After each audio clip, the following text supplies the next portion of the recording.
Hey everybody, somebody give me a 545 and we will roll right through. It's good to see everybody tonight. Hope everybody's doing good, doing good, doing good. Yeah, I was gonna do one just a little bit earlier today, but decided not to. And also, guys, I want to. I was gonna do members only, and I'll explain here in just a second. Okay, why I didn't yet. The reason why is I must have confused some people when I posted that.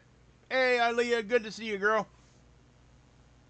Um, I must have confused some people when I posted the poll over on the members only about what you guys maybe wanted to watch a Zoom court hearing during that.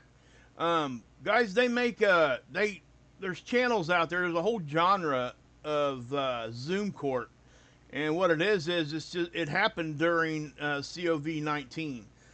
Courts started operating through Zoom, a lot of them, and they continued to do so after it was over.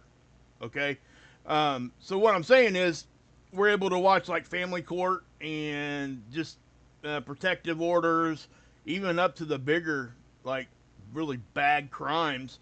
You can watch the court proceedings on Zoom. And when I say Zoom, I'm talking like YouTube. Okay, you don't have to have Zoom to watch it, right? It's somebody's YouTube channel. The court itself actually has a channel, and they post it live because the reason they do that is they have to have an open court. So during COVID-19, that was how they achieved that. They allowed anybody to come in and just watch. Um, obviously you can't talk or anything like that because they got to allow you to do that. But after COVID-19, I guess it made court a lot easier just to stay. A lot of them they stay Zoom unless they're bigger trials or need to be in the court physically for some reason. That's what I was talking about. But there's a whole genre on YouTube where people uh, post those proceedings and they'll react to them. Sometimes they'll do live streams. But my idea was to go ahead and do a members only and bring you guys and let you and play one of those. Just to give you guys an idea of what it actually is, because it's really interesting. Some of them are really get pretty interesting. But I just wanted to clarify why I didn't do it because people were confused on how that worked. So the next Zoom hearing, or not Zoom hearing, the next members only I do, which will probably be tomorrow now. I was going to do it tonight, but it was too much confusion. I didn't want people to think like, oh gosh, I'm not going to go do that because of this. I just wanted to clarify, okay? And sorry for that long, drawn out, whatever explanation there, but I think it needed done. So, but thanks, guys. If you guys could, please share it out, and thanks for everybody for being here tonight. I know it is kind of a later stream, but I wanted to get this out to you. We did get hit with the G3 storm. I don't want to say it was out of nowhere because it wasn't out of nowhere. What it was, though, it was surprisingly, let's just say, how can we say that? It's surprisingly strong. And when I say that, I'm speaking like as the difference between a G2 and a G3. They were forecasting a G2, then they dropped their forecast to a G1, and then we got hit with a G3. So things were just all over the place a little bit there, and I waited to see if it would like even out so I could bring you guys all the information. Remember, everything that I'm going to be showing you guys, most 99% of the stuff I show you, I don't have to be here immediately. Matter of fact, it's better if I'm not, because I can give you guys more complete information after a few minutes. Now, if I think it's an emergency type of situation, obviously I'm going to come out here and do that really, really quick. Okay? And it's going to be probably the only thing I say during that, and it's going to be right straight to the point, and probably be a 2 or 3 minute live stream. Those are true emergency live streams. Okay? Unless you're trying to explain a whole story, and it's something that might be coming here, there, and there, and there, and there, and there, right? Sometimes that needs to be done, and it needs to be brought to people's attention with that word emergency. But for what I do, and it just applies to my channel, how I now cast, I I need to have some patience, because it's hard for me to have that patience sometimes, because I'll see things and think, oh my gosh, that's going to be a pretty big deal when it gets here, and I just want to come out and share it with you guys, and I have to tell myself, no, slow down, Wages. Just wait a minute. Let's look and see what we got. And it saved me from coming back and having to apologize and correct myself multiple times just because I did that. That is not a, let me say that that's not just an automatic skill that you have. You have to learn that patience when it comes to that, when you're doing what I'm doing. And it took me a long time to realize that that's what needed done. When we got stuff coming from the sun that's 2 or 3 days away, why do I need to be out here in 35 seconds?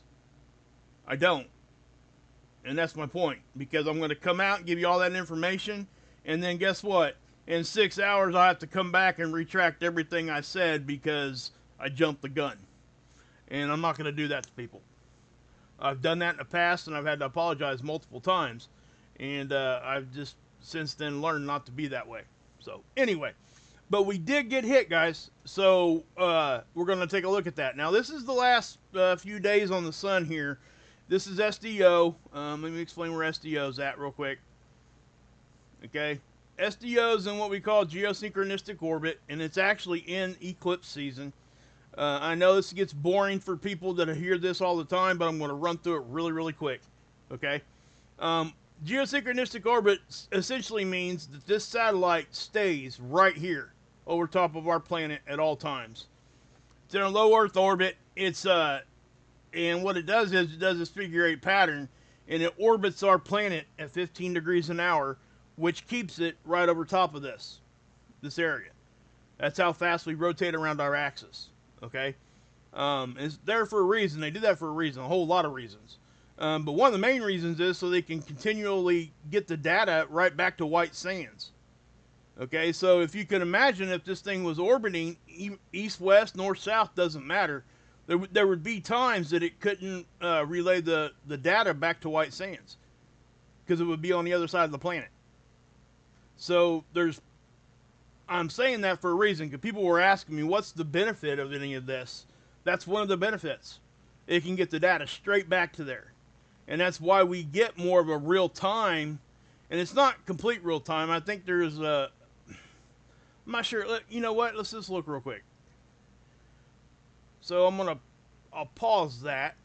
I'm not sure exactly how much real time it is. So that says 1:18. That's UTC.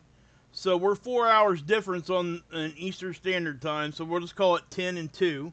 So yeah, it's about a half hour different from real time. This is real close to real time as you're going to get just about on any tool. Any kind of model you're going to see, this is about as close to real time as you can get. Okay? So that's why. If it was doing that other orbit, it would be for hours, it would be on the other side of the planet and could not relay the data back to white sands. So this is why they do that. Now, they could relay it back to somewhere else and probably radio it back to there, and everywhere, right? But remember, that all takes time also. Plus, it can corrupt data when you're transferring it that many times. So that's why they choose to do it like this. Now, again, we're in eclipse season. This yellow beam right here is the eye, and it always looks at the sun. So twice a year is an eclipse season. The Earth goes between the satellite and the sun. Okay, it's as simple as that. At any other time, you can see it. Now, every once in a while, see the moon? Look, check it out. You see how close the moon got? You see that? Now watch it stop. You see that stop and go back the other way? This freaks people out. And it freaks people out because it looks really freaky when it actually, if this was to come over here and go right in front of that eye and do that, people would be freaking out if they didn't understand how this works. Because they would think that a big, huge orbiting object stopped and did a 180. Okay? But that's not what's happening. The reason why this looks like it's doing a 180 is because of this. When you get to the top of this figure 8, the satellite is what's actually doing the movement. not the moon. Okay, now yes, the moon's moving in its orbit also, but the greatest amount that we're seeing there, why it looks almost like it stops and goes back the other way, that's why. Because it gets to the top of this figure 8. Now the whole time that it's right here, you wouldn't see that. You would only see that stop and move back if it was in the right timing to catch it right on the end of these both ends of this figure 8. Okay? Because the satellite itself was what's actually stopping. Not really stopping, but doing that little loop right there on the end. Okay? So when it's over here, it's essentially doing a straight line, even though it's curved. But for what we're doing here, it's pretty much a straight line. So when it does that, that's really when we see the moon or whatever object that's there looks as if it stops right in the middle of the satellite. And I showed it to you before because it is freaky. I mean, if you don't know what you're looking at there, it could scare you. And that's why I want to explain this to people. Okay? I need people to have an understanding of that so they don't get scared. So I hope you guys come over here and check this out. But, okay, so that's where the satellite's at. Now, as we look at this, you're going to see eruption after eruption after eruption. The sun is erupting everywhere right now. The sun's very, very active. There's not a whole lot of time in between any of these eruptions. And I have to say, it's not just one area. Okay? I mean, look at this one down here. This one down here was impressive. That is a lot of plasma moving around right there. Okay? Now, I do think that some of that erupted, but I don't think a lot of it did. I think a lot of it got recaptured by the sun and wasn't able to leave. And you can see doing the same thing here. This is what we call solar rain. Solar rain is nothing more than highly charged particles, plasma, from the sun, traveling back down to the sun on a magnetic connection line. Okay? That's how all this stuff travels. It's magnetic. Magnetism is really what drives all this. So let me zoom in here, and I'll give you guys a closer look here. And matter of fact, I'm just going to pause it, and we'll just do it this way. So let me grab it here. And so watch down here on this one here. This was actually a fairly impressive movement of plasma. I thought it was anyway. So I'll draw it back here a little bit. You can see it almost pull energy just from one part of the sun, almost from that sunspot up there. And so now we're going forward to watch what happens. See that move? You can see like little bursts move on that arc. Okay? That's plasma moving. Now watch what happens. So there's enough there that it starts to destabilize, and that I can't tell you if it's a filament, but that's what it looks like. Now a filament is just a big rope of plasma that lays on the sun right there. Okay? Again, a filament just like an old incandescent light bulb, right? And those of us that are over the age of 5. I'm just kidding. But no, it's a little coil inside light bulbs. When that light bulb blows, you shake it and you hear that little thing in there, the little wire in there clicking around. That's what's clicking around is a filament. And they use it for electricity to generate friction. The friction generates heat, and the heat produces light. That's how your light bulb works. Okay? Really shortened to the point there. But as you can tell, you see how that got kind of dirtied up, this look here? We don't see it very often like that on the 304. Typically it looks pretty clean like this. See how you got a lot of clean black? Now, when it gets to looking like that, what's happening is the satellite is probably being hit with a flare. It's a lot of light just blasting into that satellite and it can't handle all of it. So we tend to see that. Or it could be charged particles. Okay, that happens too. Highly charged particles hit it and it looks like snow. So I've talked about that before too. But check that out. I mean, guys, that is standing up there a good distance. I mean, we're probably talking... Oh man, here, I'll tell you what. Here's HelioViewer, okay? Let's do this. Let's see if SDO can give us any kind of help here. Let's go to, let's go to the 304 here. All right, so you guys kind of got an idea here, right? So if I take you guys here, let's zoom that out a little bit, get it closer to the size of what we got going on over here on HelioViewer. Well, still a little bit different. Let's back that off a little more. Probably more like that, okay? Yeah, that's pretty close. So, if I'm looking at this, look how tall that is, right? And look at the scale of Earth. This is Earth. If I was to stack them things up, I mean, you're looking 15, 20 Earths tall. Okay? So, it's hard for us to get a conception of size here because of that. Right? The sun's so far away, and the model we're looking at, we're just looking, we're looking at a ball on screen, right? To us. We have to tell ourselves, hey, that's 93 million miles away out there. Hey, and that object's really hot, and it's really big. Okay? So that's what's happening there. Now, let me take this back to, we'll still do SDO. We'll go back to the HMI. And so I do want to. I'm going to go ahead and show you this monster sunspot here. This thing is the real big deal here. I mean, it's not a big deal, okay? Not yet, anyway. It is flaring. I'll say that. It is a large sunspot. Now, this gives me a good chance to explain to you guys the parallax effect. When you're looking at a sphere from a distance, right? So I'm looking at a sphere like this. As a matter of fact, I'm just going to zoom this out a little bit. Okay? So as we're looking at this, when you look at it, something straight on is going to give you almost the correct size of it. But the further this thing is away from you, and then you look at the side of it, it will appear smaller than what it actually is. And the reason why is because there is a distance variation. This is a two-dimensional object, right? We're looking at a two-dimensional image, not object, image. But it's trying to represent a three-dimensional object. So, things right here in the front are actually closer to us than what's over here on the side. Because of, it's a ball, it's a sphere. So, it has to travel that way. So, when we see this over here, these things do appear to be smaller than what they actually are. Okay? That's why. That's called the parallax effect. A lot of us already know that. And I don't mean to, like, talk to people or anything like that, like we're dumbing things down to such a level that it's ridiculous. No. Well, I'm not doing that, because there's a lot of people who don't even know what that word is. Okay? And it doesn't make people stupid or dumb.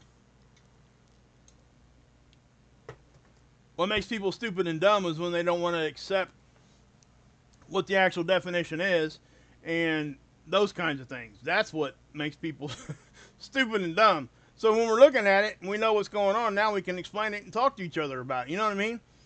So I just wanted to give you guys that size reference, because I'm going to bring this Earth scale down here. I'm going to zoom back in. I'm going to show you how big this thing is compared to Earth. Okay? Now, you can pretty much take that gray spot right there. The gray spot is really the outer edge of the sunspot. So if I put it in here, you're going to, and I'm going to add one Earth for the parallax effect. So we got about 1, 2, 3, 4 or 5 Earths right there would fit inside that sunspot. One sunspot. So keep that in mind. Now here in the front, these are all holding about 1. That one might get 2. Okay? So I do this so you guys do get an idea of what's actually, the size of things out there. Now down here, again, you're looking at 3 Earths, 3 or 4 Earths wide. So this gives us all a good idea. Now, if this thing was not to move as far as size, in 3 or 4 days when it's here, it's going to look like it's bigger. Now, it's hard for us to know if it's getting bigger because we can't see it, right? So when it's over here, and as it grows, we can't really tell if it's, we can and we can't. I mean, there's a little bit of flaw there built in, is what I'm trying to say. We just got to be aware that that's what's actually happening.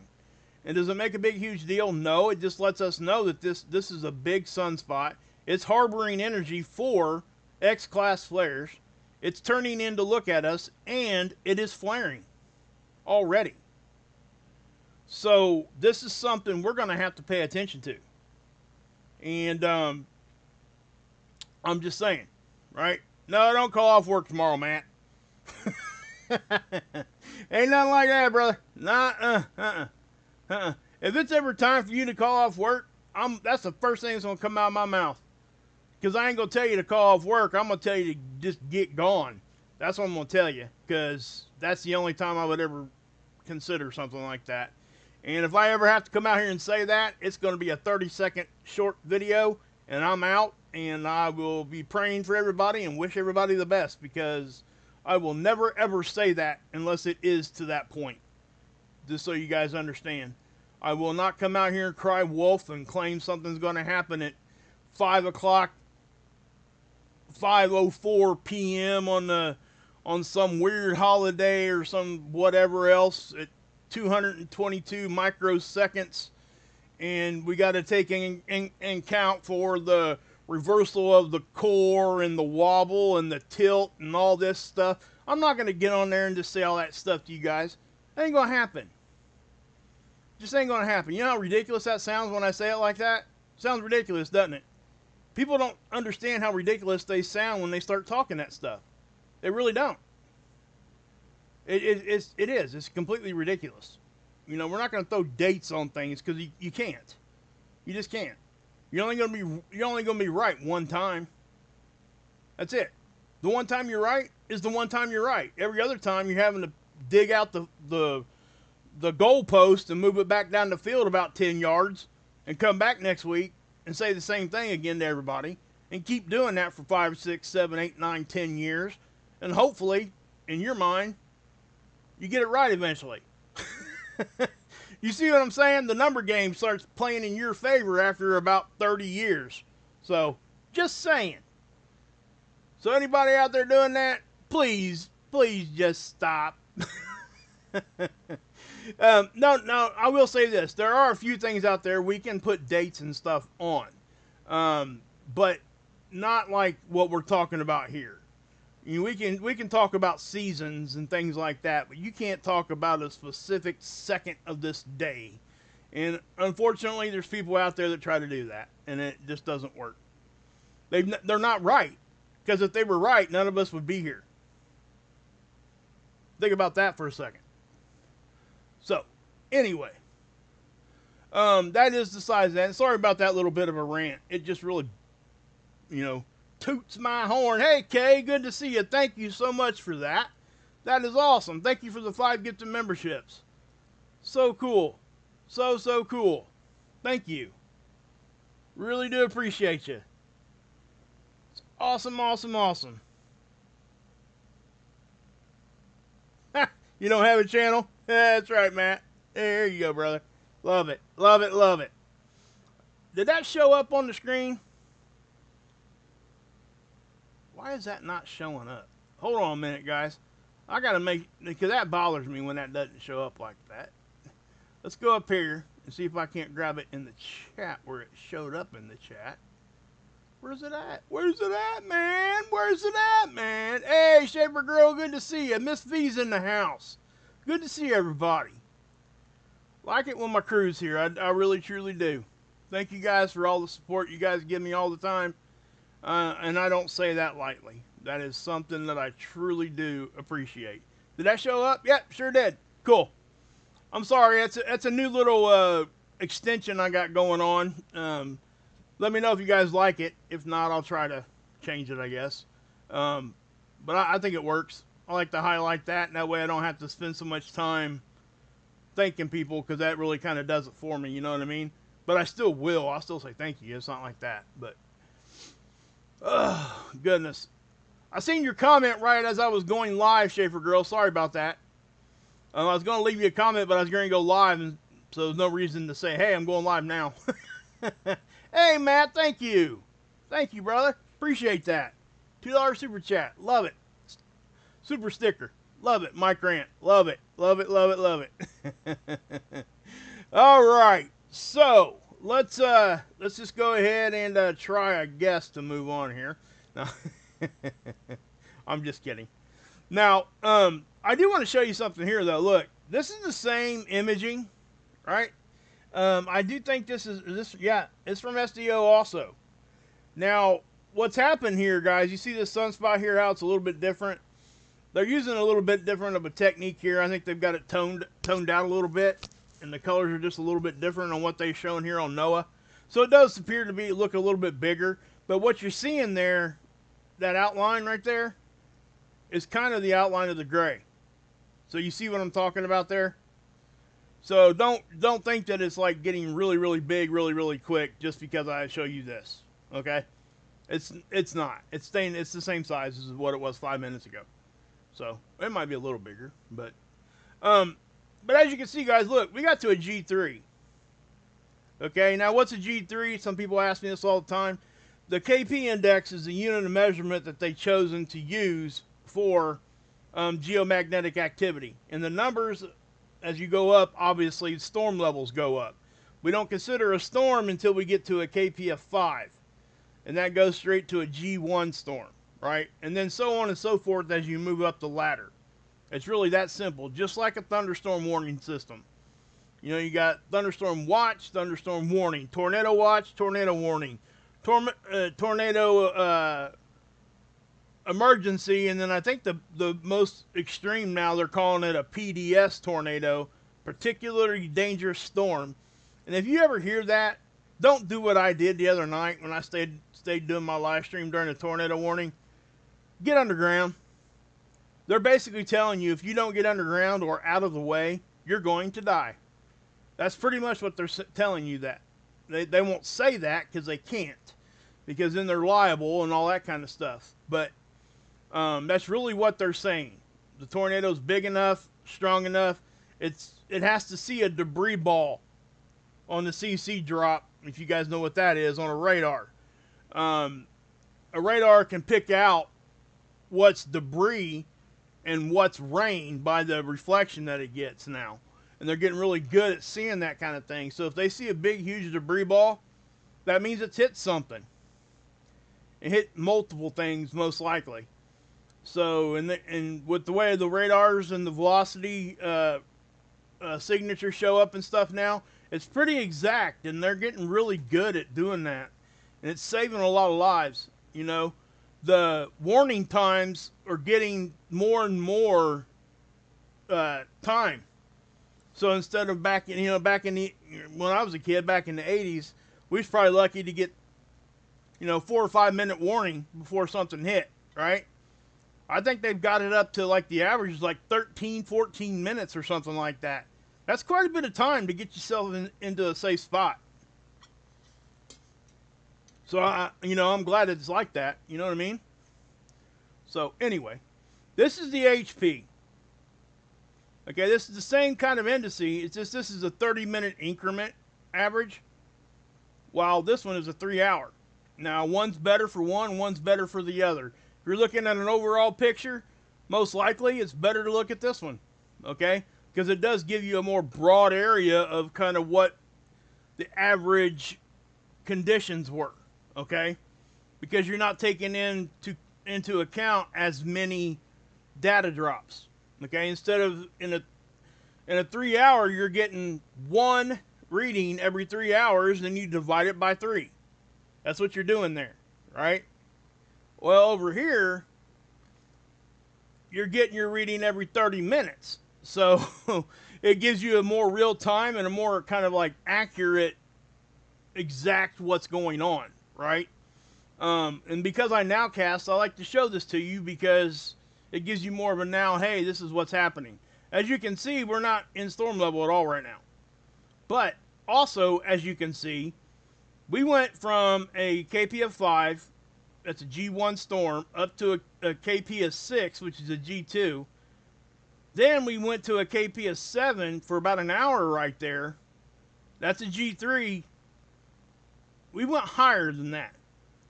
And this is why it matters, because we were at very, very close to a G4 storm for about a half hour, 2 times during that event. So that matters. Okay? Now, does it matter big? Not really. Now, if we were talking the difference between an 8 and a 9, it would matter more.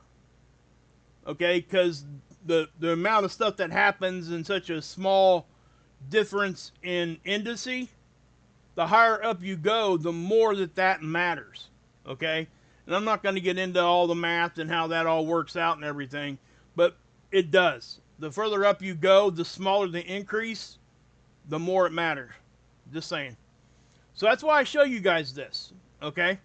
So please understand that. And it's for no other reason than that. You know, I love the German website. It's just what I really do. I truly do like it. I don't even translate it. Because that's not why I'm showing it to you. You know what I mean? I'm showing it to you so we can get just a reading on that indice. That's it. That's all. That's the only reason why I'm showing it to you. So anyway, here is our data. Okay. Now I know data is boring, right? And that's why I'm not going to spend a whole lot of time on this. But I'm going to be explaining to you guys what the BZ is in a future video coming up this week, most likely. I was going to do it the other day, then we had a bunch of stuff happen, and I didn't, okay? Because I had to talk about other things. But as you're looking at this, you can see the BZ is this red line. It's basically the magnetic orientation, okay? It has to do with the magnetic fields inside of a CME, and everything else matters when we're talking about this BZ. It's basically negative and positive. So when we're looking at the threshold, what you were looking for is a -6 or more negative. If we get into more negative, right, we draw the stuff in, and it comes in on our poles. It finds the path of least resistance, and that path most of the time is on our poles, unless there is a crack that opens up in our magnetic field, which happens sometimes. And that's typically when you will see Aurora further down south than what you would expect. Okay? That's how that kind of works. Now, I was looking at this, and right before I went live, I was sitting there thinking, man, the BZ went positive, right? So when it goes positive, that means it's kind of deflecting. But when I clicked on this a few minutes ago, and I seen this, it's back to -6 already. Now, it may only stay there for a couple minutes, I don't know. But this right here is when that CME hit, okay? So we did, that is the time frame when everything happened. So we went to the -6, the actual polarity of the solar wind itself, it flipped right here. And it flipped back here. That happens multiple times every day, okay? So don't freak out over that. The density, actually, this was a fairly high dense event, okay? And that's exactly what NOAA was forecasting. Have to give him props on that one, for real. Okay? See this right here? This is the end little spiral. This is over here at NOAA Space Weather Prediction Center. And what you're looking at, the green line on the right-hand chart here is the conditions at Earth. This is the density right here on the top. Velocity is down here on the bottom. So conditions at Stereo A, which is another satellite, this red one right here. Earth is here. This is a top-down view of our inner solar system. This is a side cut. Okay, so you're looking at the side. Now, when we're looking at this, what I want you guys to understand is they will change this. Okay, most of the time you come over here, and this will actually be like 0 to 10. So they have to change it so we can even see anything on a graph. So don't go off of the steepness or the size of these spikes right here. Always look here first. Because if this said 0 to 10, this would be off of the chart. Right? So you see what I'm saying there? So when they change that, it brings that thing down smaller. So don't let that fool you when you're looking at this. Just always look at the actual numbers over here first. What this is good for is to show us, like when we're getting hit with multiple ones, like Stereo A is right here. You're getting a spike here, and then it tails off for about, looks like about 18 hours or so, and then it spikes back up. Most likely that's a glancing blow over here. It could be the wake of the same CME, but most likely it's another CME that had went by and missed stereo A and kind of just sideswiped it. Okay, so this is stereo B. It's that blue one here. We don't get data from that. We don't get to see it. I'm not going to go into detail about that either. That's a big, long story also. But you can see how all three of these positions are seeing different conditions, which is exactly what you would expect. But we want to concentrate on Earth, right? So that's why. Now, it's a dense event, and that's why I was trying to tell you. That's a 50, right? So if they're going to put 50 at the top there, and we went up to over 30 right here, they were forecasting a fairly dense event. And the speed was not slow. It wasn't breakneck speed, right? So for about every 400 kilometers per second, it's about 1,000,000 miles per hour. Okay? So if we get to 800, that's 2,000,000 miles per hour. But this one looks like it got a little over 500. I'm not sure if it actually came out to that or not. We'll look here in a second. But as I grab this slider, you can see that CME pop off, right? So it got hit right there. And I'm looking at stereo A over here because of what I said earlier right here with this double. So let's see what happened there. Yeah? You see what happened there, guys? Okay, so we get hit right there, right? And we're looking at stereo A, not us. So stereo A gets hit.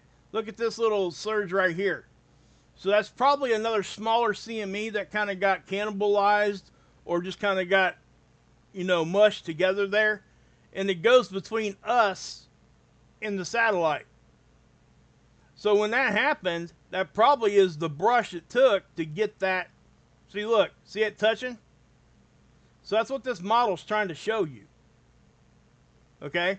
So that's why we look at this. Now this will show us north-south. This will give us east-west. Okay? So it was forecasted to hit us, and it did. It just hit us a little harder than what they thought it was going to. So that's why it wasn't like completely missed, right? I'm not sure if the timing. Well, what's the timing here? Yeah, it looks like the timing was off a little bit, maybe. Let's find out here. So that would be 3, 6, 9, 12, about 3 UTC. And they were saying, well, yeah, they about got that right. Unless they've already updated it, but they didn't, I don't think.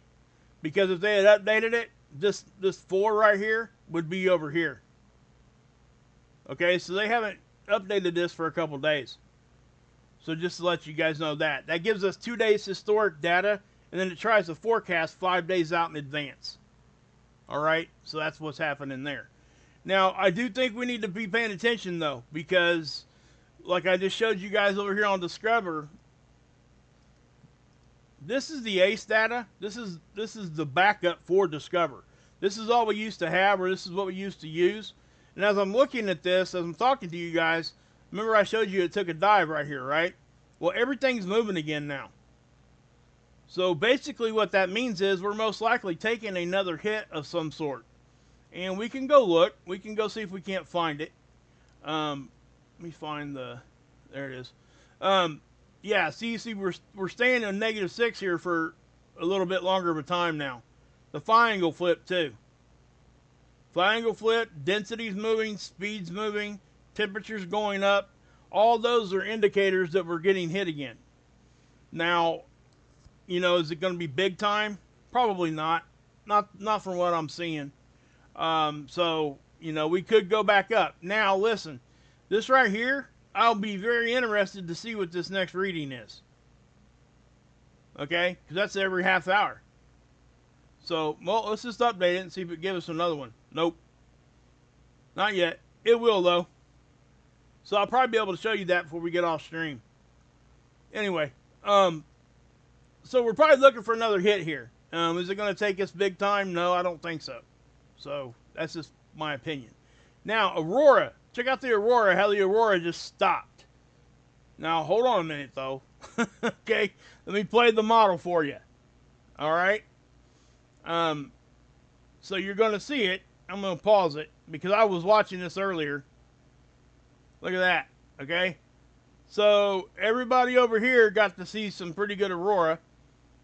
Finland, all these countries up here. Um, let's see how long that lasted. Yeah, see how it kind of died off right there.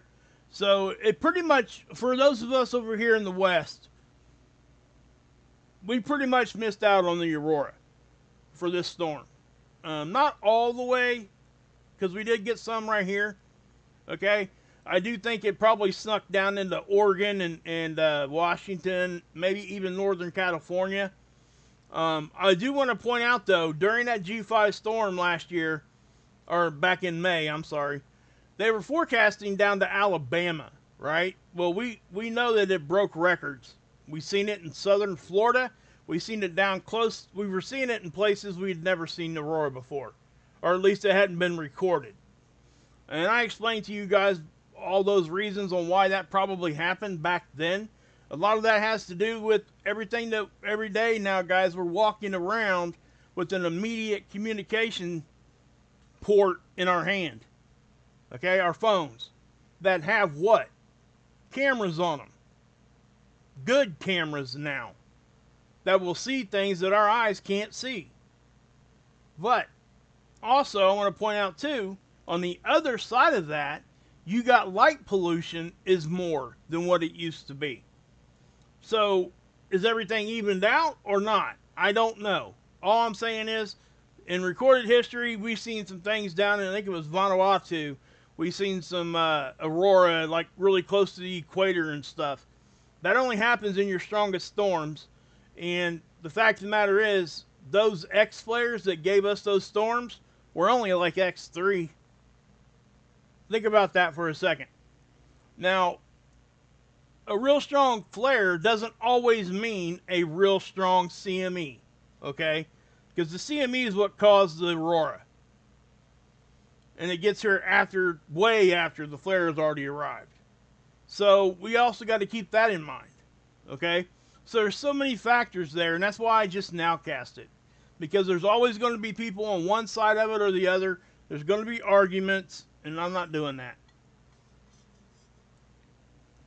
I have my opinions. I do think that we are seeing stronger storms than what we might have 20 years ago. And there's a whole lot of reasons for that, which I'm not getting into right now. That again, it's just my opinion. I'm not the only one that holds that opinion, I will say. There's a lot of good reasons to have that opinion.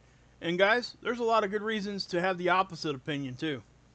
So we have to keep that in mind and not get so angry at each other and when we're having discussions like that. I've not gotten angry at anybody because I don't do it. I won't participate in that kind of a shouting match. Other people can go off and do that kind of thing. I'll give you my opinion, I'll move on, and I won't say another word about it. I mean, that's just how it is. And I won't be mad at you either for having an opposite opinion, if that's what you do. Right? Hey, check it out, guys. Look. They did. They came in with the next number there, and it's actually lower. So, you know, who knows, right? We'll have to wait and see. We are definitely getting hit, though. I will say that, because things moved. Now, we can look at the magnetopause, too.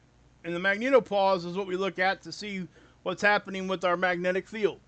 So if we go and we look here, hold on a minute. I thought I had it pulled up and I don't. So I'm going to have to pull it up here real quick. Give me 1 second. All right. This is your velocity. Sun's off to the left, guys. Okay. And you're going to see waves coming in, I guarantee it. Is this thing going to move at all? Okay, there it goes. So yeah, you're seeing waves. This right here is what we call our bow shock. It's trying to represent our bow shock anyway. And you can see it moving. The bow shock is our first point of contact of space weather and our magnetic field. It's our first protection, right? So our bow shock usually sits out there, and the satellite, our main satellite lines, a lot of our satellites are inside of that for a reason. That's the reason. The biggest reason. You don't want those satellites out on the other side of that bow shock, because then all those satellites are exposed to any space weather at all without any magnetic field protection from the Earth. It extends the life. It allows them to operate the right way, those kinds of things. And yes, there's a lot of other reasons they put satellites where they put them. Okay? Not all satellites are there. We got SOHO, which is, I'm going to show you that now. Here, this is LASCO C2. That's just an imager on the satellite. This satellite is right here. I believe they call that L1. I'll have to go look here in a minute. Lagrange points, and I can explain Lagrange points also, but not tonight. There's 5 or 6 of them. It might even be more than that. I can't remember. But I've researched that a little bit, and I know where they are and why they use them. Basically, they put this satellite here in this position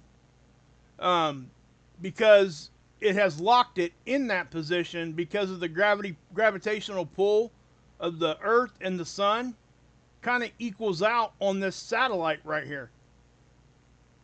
So it kind of holds the satellite there. Okay? So, yeah. Now, you know, our moon is kind of the same thing with us, you know, with the tidal lock thing. But I'm not going to go into all that right now. I just want you guys to know it's 1,000,000 miles closer to the sun. It's from our perspective. So that gives you what we're looking at there. But that satellite itself is actually outside our magnetic field protection. So it's getting blasted with anything that comes at it. So Stereo A, it doesn't mean they can't survive it. What I'm saying is they do shut down in safety mode. They do all those things, and we did lose Stereo B for a good amount of years because of something, a big blast hit it. Okay. They lost communication, regained communication, this, that, and the third. A whole lot of other stuff happened. I'm not going to get into that. It's just such a big story around that. But, again, so when we're looking at this image right here, I'm going to take you guys back to this one here.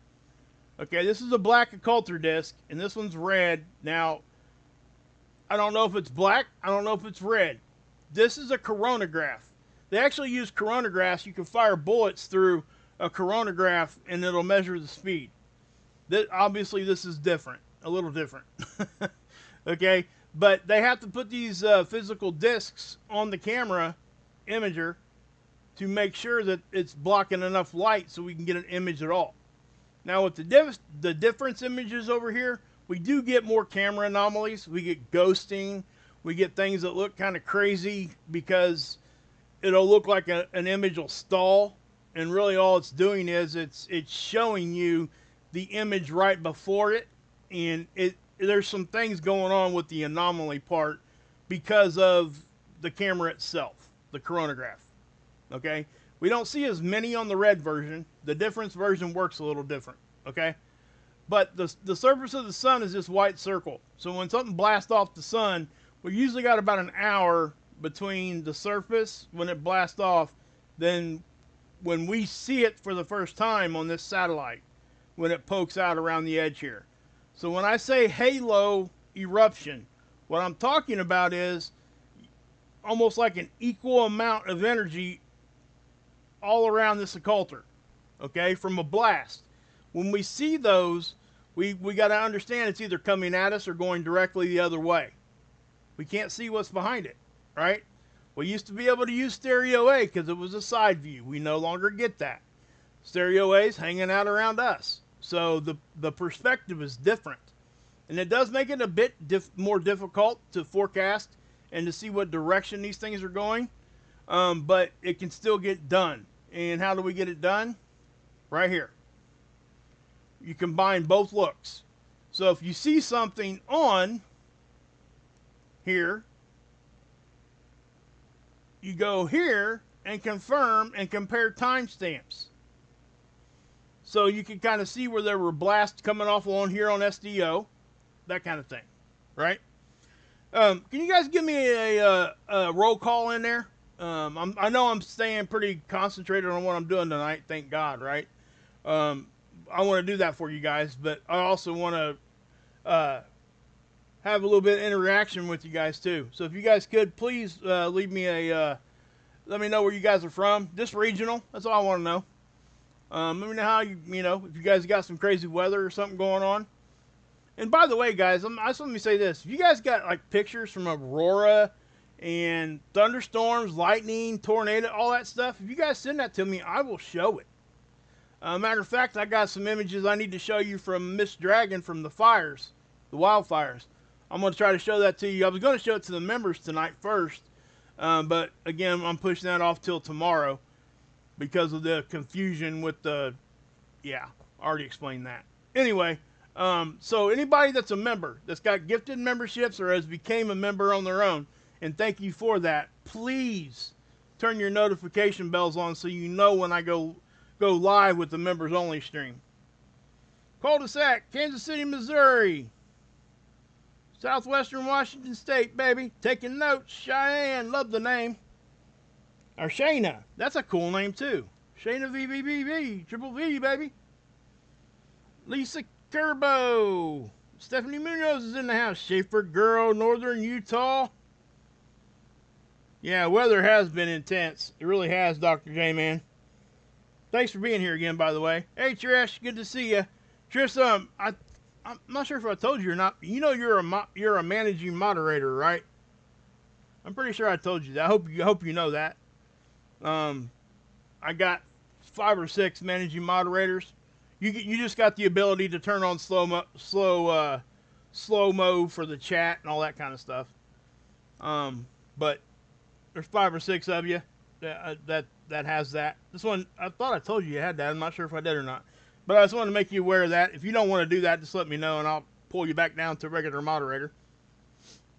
Let's see here. Wise Jen, Central Wisconsin. Tidal Water, Virginia. Love it, Stevenson. Nevada is where Trish is from. Marilyn Adams.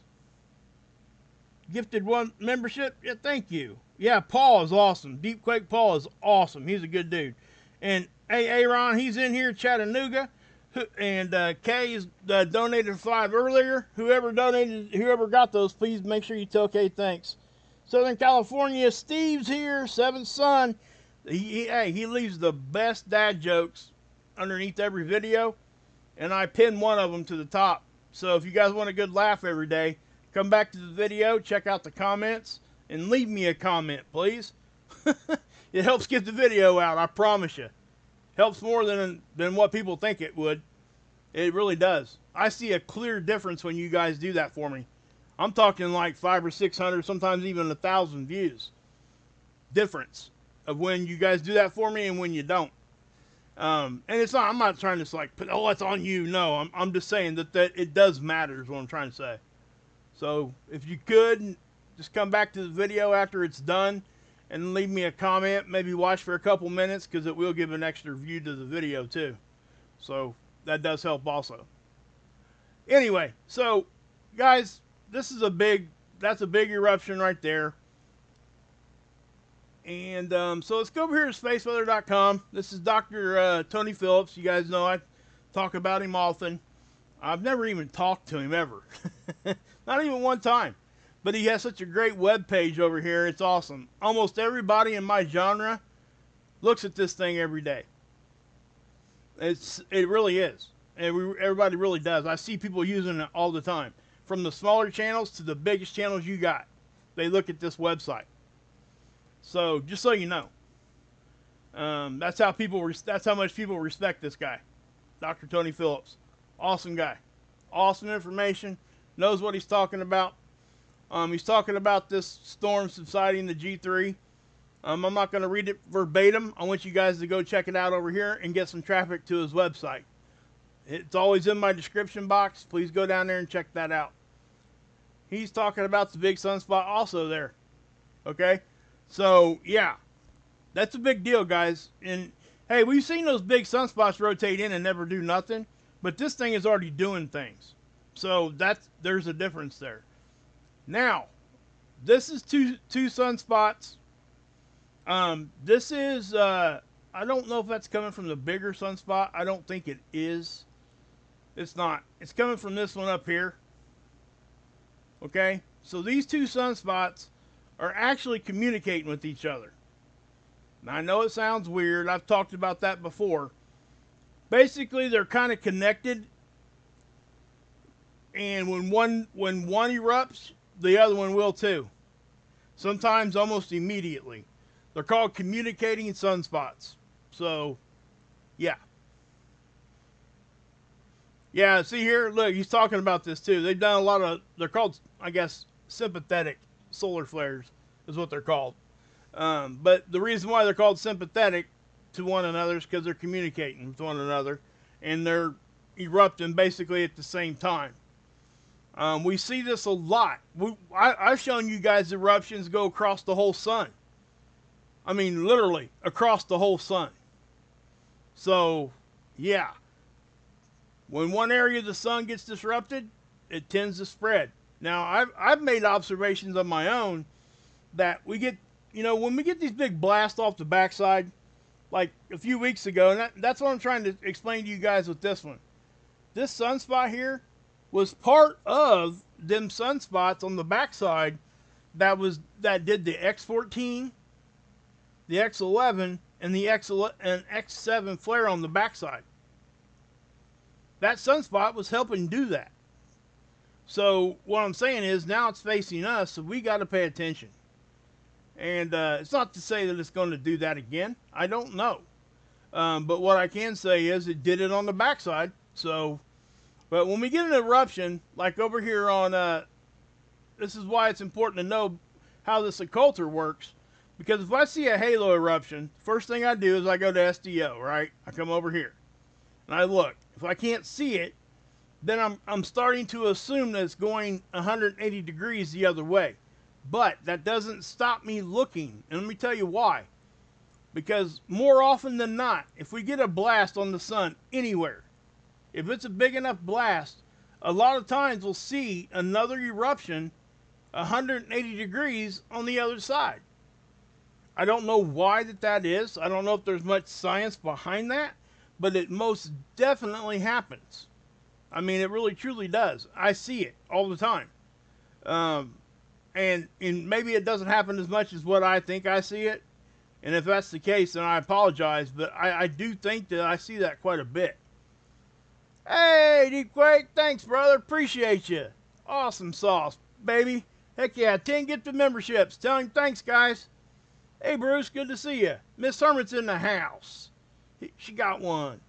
Grandma Cherry got one. Alina X88 got one. Miss B. Good to see you, sister. Mike Davis is in the house. Mark J. Well played, Paul. Heck yeah. Heck yeah. Very well played. Appreciate you, man. I really, truly do. Yeah. Guys, if I was to go and look at all of it that he's helped with the yeah, I'm just, you know what I'm saying, Deep Quake Paul. I hope you understand how much I appreciate you. I appreciate anybody that becomes a member. But yeah, you continue and continue and continue with that, and it's awesome. It really does help, and I just want you to know how much you are appreciated. I think I sent you some cards, I'm pretty sure. I think you got them. Yeah, you did. I remember now. Guys, I got some solar cards, bicycle cards. My wife found, they're called Sunspots. They don't make them anymore. They're very high quality cards too. They made a whole series called Stargazers, and I give them out from time to time. I'll probably be giving one out here in the next week or so to you guys. That way you guys, I try to give back at least as much as I can to you guys, so I really do appreciate you. Okay, so, trying to think here what else I needed to show you. Oh, I seen something over here too. Down here. Okay, yesterday I looked at this last night. There were 60 fireballs. Now, again, this is a fairly new network, and yes, it's showing you the orbit of these fireballs. How can I say this? This didn't used to be collected as data. Hey, Kyle, thank you. Thank you so much. Appreciate it. Thanks for the super sticker. Callie, I really do appreciate that, Callie. Thank you. Awesome stuff. Awesome, awesome stuff. Hopefully that clicked over. Did it click over? Yeah, it did. Okay. Just making sure. Making sure it did. But, But yeah, so when we see these fire, thanks again, Callie. I really appreciate that. It, gosh, you guys have no idea how much it helps. It really truly does. Anyway, so with these fireballs, there were 60 of them. Now I know it seems like a lot, and it is. There'll be times you come over here and you look, and there'll be like none, right? If you look at this, they've kind of got it broken down, and this is the whole point. 25 sporadic fireballs, right? 16 Perseid. What's that mean? Means it came out of the part of the sky that's looking at Perseus constellation. Okay? Then you got the one southern delta. I can't. Let's see here. I can't read that. My eyes really are bad. Aquarid. I'm not really sure what that. It's probably another a constellation that. Yeah, I don't know where that one's at. Yeah, I'm probably making myself sound really smart right now, but guess what, guys? I learn it every day. I'll go look at what that is, and I'll never forget it again. So, just so you know, you guys are watching me learn, I promise. So, anyway, what I will say here, guys, is these fireballs typically will see a big, huge uptick when we're going through a meteor shower. And what's a meteor shower? Well, we all know what a meteor shower is from here on the planet. But why do they happen? Most of the time, it's debris from old comets that have passed through. And Earth travels through that debris cloud every year. So we pretty much know when these meteor showers are going to happen. We can't always tell you exactly how many we're going to see or how active it's going to be. We've got a pretty good handle on that now, but it's never exact. But when we see these big upticks, don't get freaked out, okay?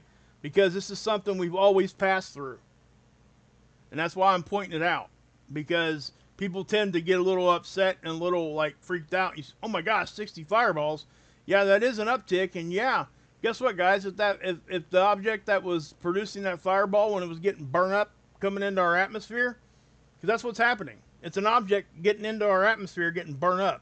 If it doesn't get burned up all the way, it will hit the ground or the water. But let me say this too. The planet is 70% water. So there's at least a 70% chance it's going to hit water. So this is what I'm trying to tell you so you guys don't get, you kind of put it all in perspective. There's no reason to get fearful over any of this stuff.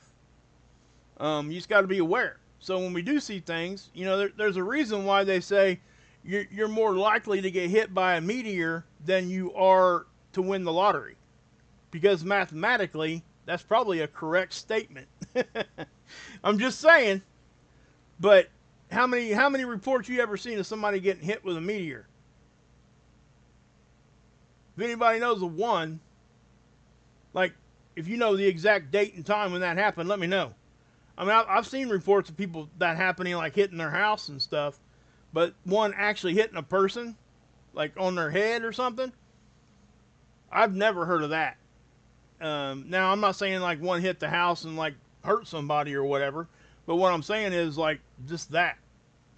So keep that in mind, guys. These are rare things that go on, and people tend to get a little fearful over it because they don't quite understand. It's not because they're stupid. It's not because of any of that. Because they're not. The stupid person would not even ask the question. That's the stupid person. Okay, so ask that question. You ain't gotta ask me. You can ask anybody. Don't ask nobody. Just go ask Google if you need to, or whatever search engine you use. You can pretty much figure that kind of stuff out nowadays. And if you need help, hit my email. I'll try to help you. Marilyn, you're killing me there. Love it, love it, love it there. That's awesome. Love it. I love my people, guys. I really do. I love all you guys. You guys are just awesome people. Man, awesome. So anyway, I wanted to show you guys that too. Also, guys, they do track near-Earth objects. This is something Dr. Tony Phillips did on his own, I think. This is something he did. He started this, I believe. I'm pretty sure. They're called NEAs, near-Earth asteroids. But what you'll notice over here, you see the date? The date that they were discovered is always in the front. You'll see that most of them are 2024 because they're just now discovering them. Because a lot of these never come back, number one. A lot of them get ate up by our atmosphere and become those fireballs you've seen up there. Okay? And a lot of them will do the little slingshot move and go right on around the sun and back out. And you'll never see it again. Now, they measure that by lunar distance. Okay, so when we're thinking about this and they're calling it a near-Earth object or a near-Earth asteroid, you have to understand that they're using the reference point of space. Okay? So what I'm saying is 12 lunar distance is near. 17, almost 18, 19 lunar distance is near Earth object. You would have to go to the moon 19 times to be as close as that asteroid was to us. That's the size, the distance we're talking here, okay? So, when we see one, let's see if we can find one. There's usually one or two on here somewhere.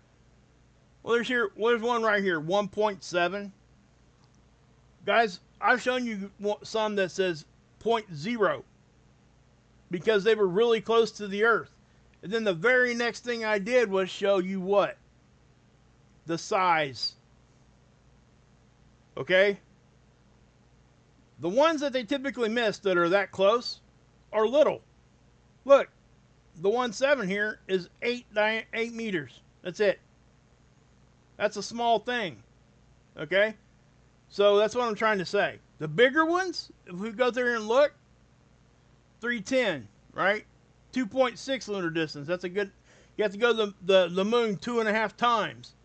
205, 12. You know. So what I'm saying is, the bigger ones we see more often. We can catch them easier because they're bigger, and they're typically moving slower.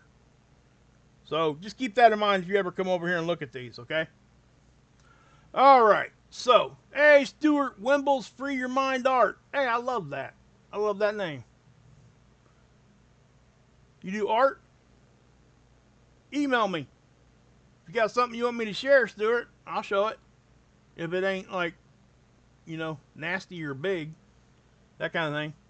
Hey, Cul-de-sac. Hey, Kathy, aloha, girl. Mark Matheny, what's up? Good to see you. Okay, guys. So, what I want to do now, and I'm going to probably end after this, and I know as soon as I say that, about 50% of my viewers just drop out. But that's okay. This is their forecast. Okay? So, for the next few days, they're forecasting no geomagnetic storms. All right? Now, I do want to say that that changes on a dime. It really, truly does sometimes. Just like today. We were expecting some sort of storming. And before we get out of here, I guess we should look at this. Now, see, look. See, it's back up in the positive again. Okay? But, that's what happened there. Right? So, it's back up in the positive, so the storm is probably just pretty much over. Alright? Now, that's not saying we can't go back in there. And we will definitely, we always keep an eye on SOHO here, guys. Because this is a CME detector. And this is what we look at typically to catch blasts from the sun when we're talking about CMEs. Because SDO will see flares, and we will see CMEs too, but we see flares here a lot more, right? They're more visual, and the CME stuff is typically easier seen on a coronagraph, okay? So let me back this up to the 3rd. I'll tell you what, I'm just going to go back another day too. I'm gonna show you this too, because I seen this earlier and I meant to mention it. Hold on, right there. Let me back it up. Okay, so right there, guys, again, that's one of those camera anomalies. You see what happened here? Look, it only did it on the difference image. This is what I'm saying. We get more anomalies over here, camera anomalies on the difference image. Over here on the regular image, didn't happen. Okay? So, I just want to point that out. Also, if I see that, it'll show up down here too. Okay, I think it was it here? No, might have been this one. Yeah. So it fooled itself. It thought that was a CME. Okay, and that would be, yeah. I mean, because it flashed like that. That's how it does it. It tries to map out a CME wherever it's at, the size of it. All right. So just that. So, hey, Kay, good to see you. Shastina's in the house. Rare breed. Heck yeah. Laney Bird. You know, I used to love yard work too. I really did. I can't handle it just anymore. It really does get me. Hey, G62 Dad, I love that. Love you, brother. Good to see you. Osmond Holistics. What's going on? You're in here a lot. Shastina, good to see you, everybody. Miss B, it's good to see you, sister. Really is. I just want you to know that. It's really, truly good to see you. I didn't see Christian. Have you seen Christian? I seen him in here yesterday a little bit. That's Leisure, for those that don't know.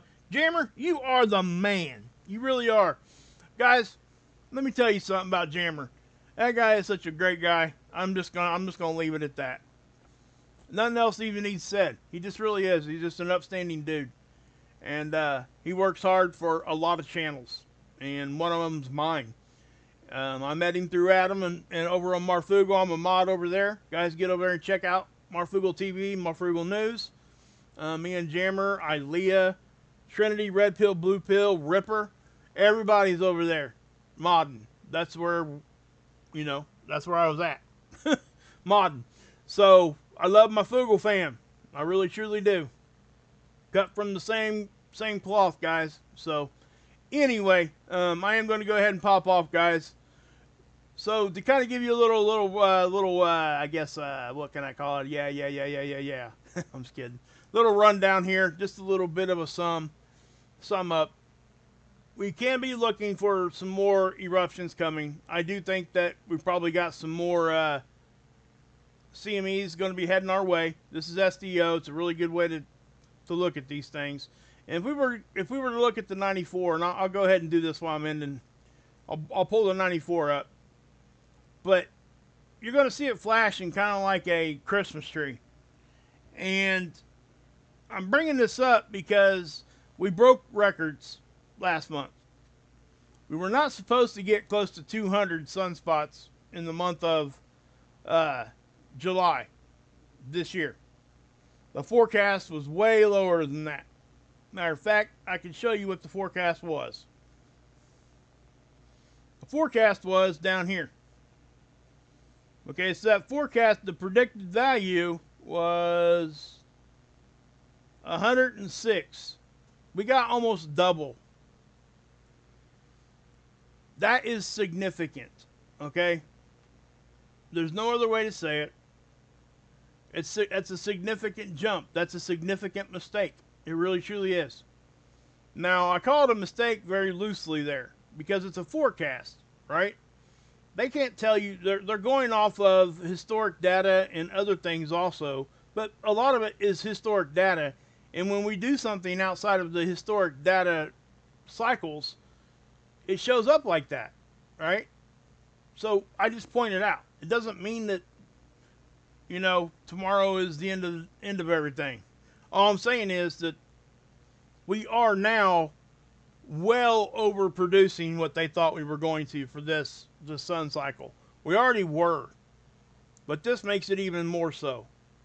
This is a 23-year high, guys. I mean, that's significant. Now, whether you're talking about a 22-year solar cycle or an 11-year solar cycle, you're still talking about 1 to 2 cycles back before we even had a month like that. Decades. Okay? So, just keep that in mind. Also, in my last video, yeah, the sun is looking very similar to what it did when we had the big 2003 Halloween storm. Does that mean we're going to get one of those? No, not at all. Doesn't mean that at all. It just means that the chances of those kinds of things happening are a little bit elevated because we're having more activity. I find it hard when people don't want to at least say that. You know what I mean? Because you guys know I try my best to be on the low end of things because I don't want things to be hyped up because you tend to scare people, and then when nothing happens, guess what? You lose credibility. And that's just not good for anything that anybody's trying to do. It's not fair to you guys. It's not fair to the people that are actually talking about this, like myself. We're just trying to give you what we think is actually happening. So I won't always try to put it on the bottom end because it's easier for me to say, hey, we're going to be a little bit higher tomorrow, right? Than it is for me to come on here and say, guys, I thought we were going to have a G5 and then we only got a G1. Do you see what I'm saying? You see the difference? Because the reactions are different. If I come out here and tell you today that, hey, oh my gosh, we're having a G5 tomorrow, guys. You guys better be prepared. Do this, do this, do this. Then tomorrow comes and we only get a G1. You already did actions and did this, that, and the third on what I said. Now I'm coming back on here and saying, well, you didn't need to do any of that. You see what I'm saying? So if I was to say, just kind of cut that in the middle to like a G2 or a G3, instead of going straight to the max like a lot of other people in this genre do, I'll just say that. I just think it's irresponsible and I think it scares people. And I don't say names, never will. Never, ever will. It's just not going to happen. I don't even allow that in my chat. We don't talk negative about any other channel or other people. All it does is cause negativity and drama, and then nobody wins when that's going on, because then it becomes about just fighting. And we ain't doing that here. So I hope you guys can kind of respect that and understand that that's the way that I approach things. And I appreciate you guys allowing me to even be here talking to you guys. That you guys even want to listen to what I have to say is humbling in a huge way. And then to take it to the next level and actually, come out of your pocket and buy membership, those kinds of things, I'm telling you, it hits hard. It hits me hard. And in a good way. And I am very humbled and I am grateful. And my wife is right there next to me. So just so you know, I want you all to know that. And I will do my best to always try to get the most correct information I can to you guys. I'm going to make mistakes, but I'm always going to come out here and tell you when I do. And so I do appreciate you guys. And please check out all the other great channels. Go check out my awesome channel list. That's all you got to do. I got an awesome channel list, and everybody I always shout outs there. I don't do the whole big list of shout outs anymore. I've learned not to do that because, number one, it starts to fall on deaf ears. Number two, it takes up too much time, and I just can't do that and give you all this information. So, but I would, guys, if there's ever a fallback to a Space Weather channel, and you guys watch me all the time or whatever, and if I can't be here, please check out Dr. Tamitha Skov. That's the first person I would send you to. I really would. I'm not just saying that. That is where I would send you. I would send you there and here. That's where I would start if I was you guys. Dr. Tamitha Skov, and right here at spaceweather.com. And, go from there. If God forbid I, go out tomorrow and walk out in front of a bus or something. I don't know. Oh, by the way, I'll tell you a little funny story before we get off here. Hey, I about got hit by a bus Friday. I'm not even kidding. Here in Indianapolis, when I went to the state fair with my daughter and my wife, my daughter had her band competition, color guard. The bus is driving in the middle of the street, right? People that don't go to the bigger cities, probably some of you probably don't know that. At least here in Indianapolis, that's what they do. There's a bus lane right in the middle, and there's like a median, but it's a really thin one. It's not a big, like a wide one. And when they come up to the light, they're double long buses, right?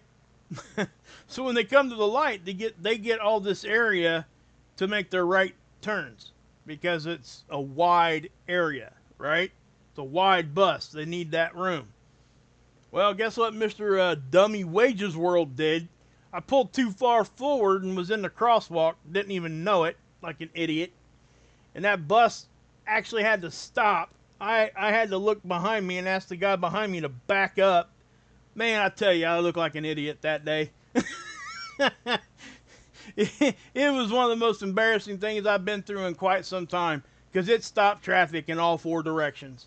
And I'm telling you what, that's some embarrassing stuff when that happens. But guess what? I'm not afraid to say it. So anyway, thought you guys might get a little laugh out of that. But thanks to everybody that donated tonight with the super chats and the super stickers and the member gifting. Guys, listen, I'm going to do a members only tomorrow. I told you guys what I was going to do with that. I am going to do that. So go check out that genre. Just go look at Zoom Court. That's all you got to do. You don't have to have Zoom to watch it. It's on YouTube. So, anyway, guys, God bless. Yahusha saves. And, yeah. As always, you can drink this Kool-Aid.